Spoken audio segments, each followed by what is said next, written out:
Hai guys, kembali lagi ke channel YouTube Bukaholic Body.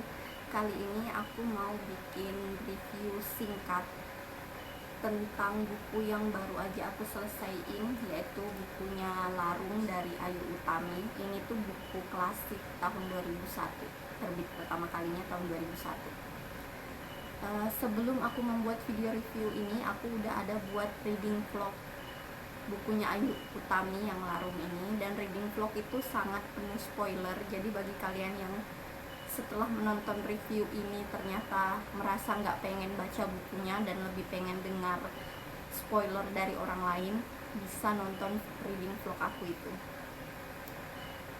Jadi ini kita mulai dari covernya dulu ya.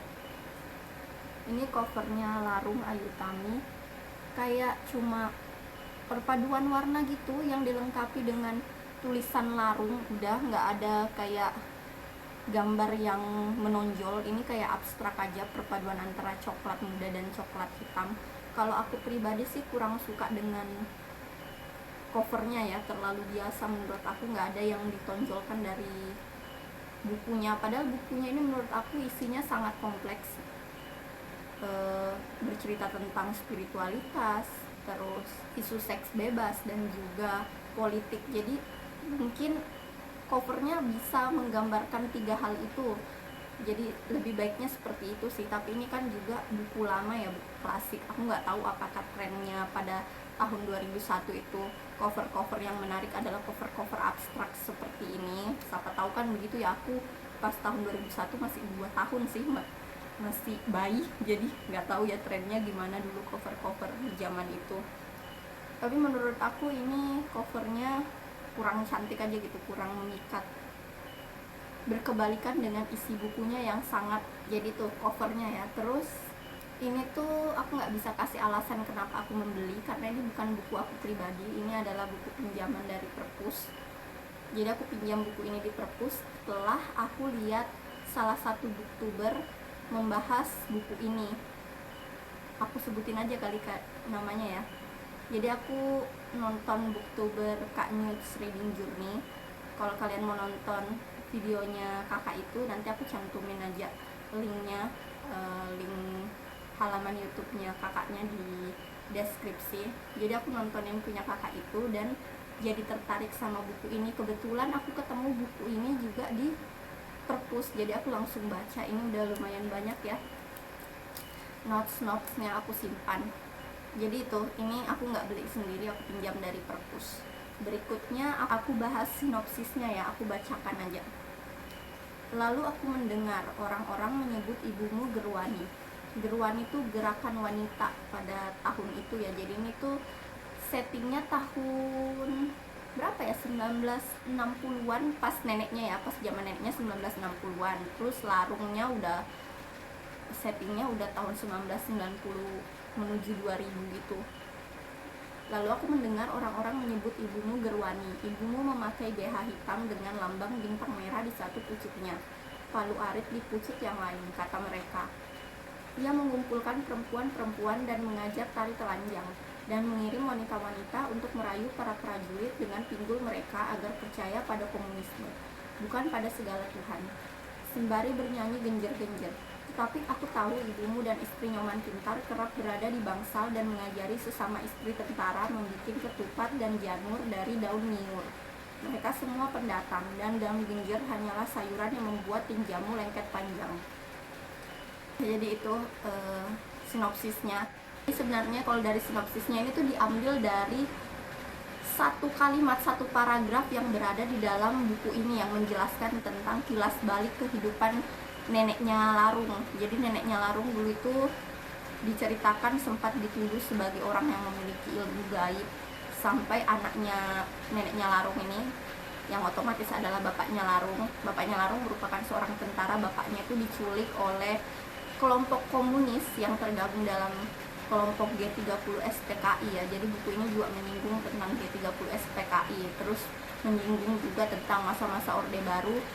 Jadi si nenek ini dituduh sebagai Gerwani, padahal kerjanya si nenek cuma membuat ketupat, menganyam ketupat dengan seorang kayak keturunan Cina gitu. Nyoman Pintar ini merupakan orang Cina yang katanya dia punya anak yang 9 tahun. Terus pas masih kecil si Larung ini sempat naksir sama anak dari ibu Nyoman Pintar. Ya jadi itu sinopsisnya. Buku ini mengangkat tentang spiritualitas, terus seks bebas, perselingkuhan ya, dimana ada perselingkuhan. Terus ada politiknya juga. Politiknya kental banget sih ini. Bukunya kan tentang aktivis ya.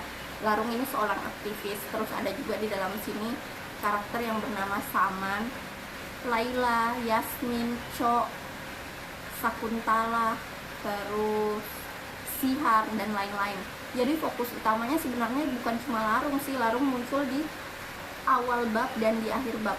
Di pertengahan bab itu semua yang muncul adalah karakter-karakter lain, sedangkan Larung cuma kayak disebutkan beberapa kali di pertengahan. Itu sinopsisnya. Kemudian lanjut ke kalimat pembuka. Aku bacakan sedikit kalimat pembuka dari buku ini. Tahun 1985, pukul 5.12, siapakah yang menentukan jam kematian seseorang? Selalu ada aroma perjalanan pada rel dan subuh, lampu sisa malam pada tembok muram dan tepi jalan, kuning semakin padam oleh langit yang bangkit. Dan inilah yang terjadi setiap dini sebagaimana terjadi jam 5 ini. Ketika bau hangat matahari telah tercium di timur laut, sebelum warna terangnya terpantul pada atmosfer, burung bench segera menghentikan tur malamnya lalu menyusup ke sebuah ceruk yang tak diketahui cahaya. Dengarlah, kita hanya menangkap sisa-sisa gema triolnya, tinggi dan jauh, lalu hilang dalam warna hitam di balik gedung dan pepohonan. Ada makhluk-makhluk seperti kelelawar yang tidak menyukai terang. Ini bukan kalimat pembuka doang ya, aku baca kayak beberapa paragraf, 2 paragraf aku baca ini. Kalau dari kalimat pembukanya sih kalian nggak bakal tahu ya buku ini tentang apa. Jadi kalau di awal itu diceritakan pemeran utama kita Larung, jadi ngikutin puffnya Larung yang bercerita kalau dia ini pengen membunuh neneknya. Jadi memang karakter di dalam buku ini tuh nyeleneh semua dan punya dosa besar mereka masing-masing. Kayak Larung yang punya dosa dimana dia tuh berkeinginan membunuh neneknya. Terus kelompok cewek-cewek yaitu Cho, Sakuntala, terus Yasmin dan Laila punya dosa yang berkaitan dengan pergaulan bebas atau seks bebas, dimana Yasmin ini sebenarnya berselingkuh dengan Saman padahal Yasmin sudah punya suami. Terus Cho digambarkan sebagai cewek yang sangat berhasrat tinggi yang selalu gonta-ganti pacar, sementara Sakuntala ini merasa kalau dia punya 2 kepribadian dalam dirinya, dimana dia merasa dia itu adalah perempuan dan juga laki-laki. Kalau wujud aslinya dia seorang perempuan ya, Sakuntala, tapi dia merasa di dalam jiwanya itu terpendam seorang laki-laki. Jadi Sakuntala ini biseksual. Jadi bagi kalian yang kurang suka tema LGBTQ, buku ini agak trigger warning karena ternyata di pertengahan aku juga baru tahu kalau Sakuntala itu biseksual. Dan ada adegan antara Sakuntala dan Laila yang menurut aku agak kurang cocok dibaca untuk anak-anak ya. Jadi ini bukunya memang pasnya untuk orang dewasa karena juga temanya cukup berat ya, kan ada politiknya. Makanya ini kan aku pinjam dari perpus, aku sempat kayak tersendat baca buku ini sampai aku memperpanjang buku ini 2 kali di perpus sebelum akhirnya aku bisa menamatkan bukunya.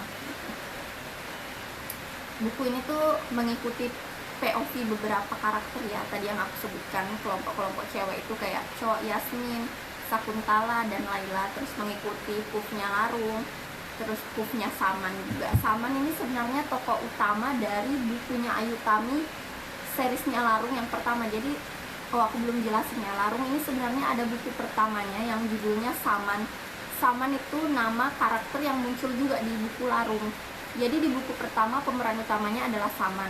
Yang kedua buku keduanya yang ini adalah pemeran utamanya Larung, tapi Larungnya muncul juga nggak banyak banget sih. Porsinya kebagi-bagi juga sama karakter lain. Kalau kalian pengen tahu spoilernya atau pengen tahu keseluruhan cerita ini sampai akhir dengan spoiler yang bertebaran di mana-mana, kalian bisa nonton aja reading vlog aku tentang Larung. Di situ aku ceritain isi buku ini secara lengkap sampai durasi video aku itu 50-an menit. Kalian akan dengar aku yapping banyak banget, ngobrol ngoceh tentang buku ini. Sekarang review menurut aku kekurangan dan kelebihan dari buku ini. Kita mulai dulu dari kelebihan. Kelebihannya adalah kalau kamu anak sastra, dijamin 100% kamu akan suka dengan buku ini karena diksinya, narasinya itu ditulis dengan sangat indah, sangat estetik. Jadi dia menjelaskan sesuatu itu tidak pernah secara gamblang, selalu dengan makna tersirat. Jadi kalian diajak untuk menerka-nerka.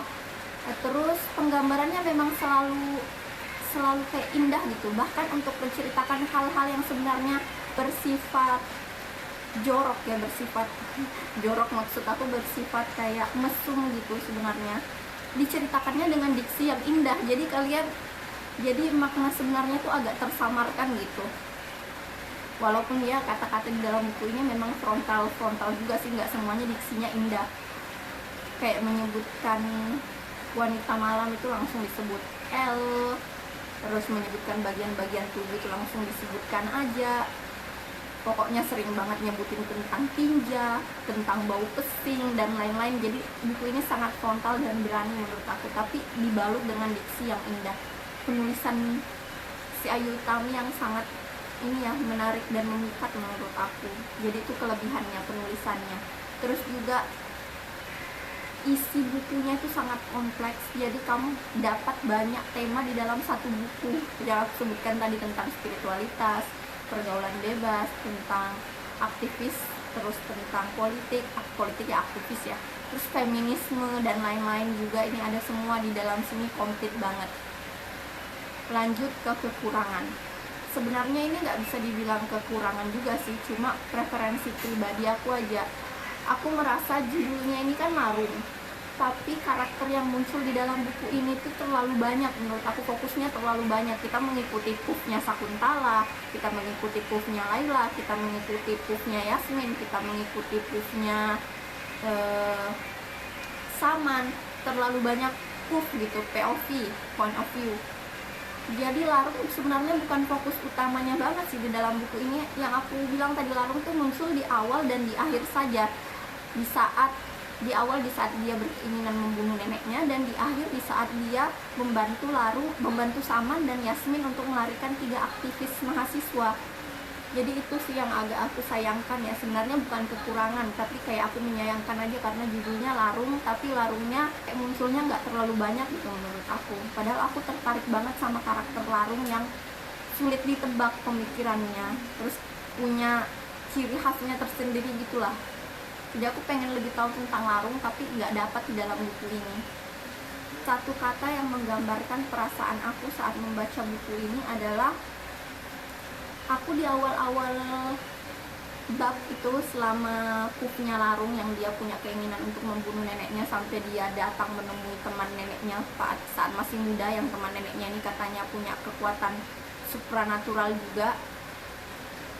Aku ingat perasaan aku adalah aku banyak ngakaknya, karena narasinya itu dibuat sangat lucu, tapi lucu dalam artian dark comedy ya.